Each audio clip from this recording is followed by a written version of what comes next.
And Vermont Senator Peter Welch continues his work for proper milk labeling, visiting with farmers in Sheldon to discuss a new bill in the U.S. Senate.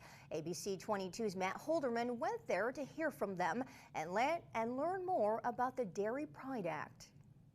Milk is milk. Milk is not nut juice. Here at Howrigan's Dairy Farm in Sheldon, Vermont, these farmers and their 300 cows have a bone to pick with the FDA. The agency chose to allow plant-based products like almond milk to be officially labeled as milk, but farmers want them to keep dairy terms for dairy products. Whether it's oat or soy or plant-based, that is great, but it's not milk. Senator Peter Welch agrees, and he met with them Friday afternoon to talk about his new bill. The Dairy Pride Act would do exactly what many farmers want, force the FDA to adjust its labeling guidance once again. If that term milk is going to be used, it has to be used the right way.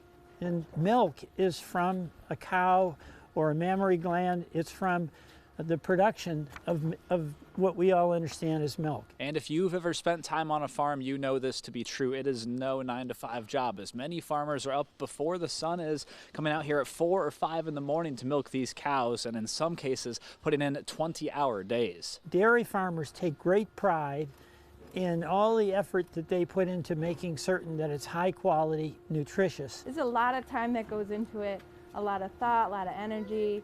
And it's all because we love it. Nobody's getting rich. Welch and the farmers argue it's important to label dairy and non-dairy products correctly. We know that consumers take less than a second sometimes to make decisions, and how important it is to have a label on a product in a store that's not confusing. They also argue that categorizing plant-based beverages as milks hurts an already precarious dairy industry, creating competition when farms are already disappearing. These alternate beverages, as we call them, or juices, are making a living off the backs of our dairy industry. There's just a lot of people out there that are battling for the same consumers that we have. In Sheldon, Matt Holderman, ABC 22 News.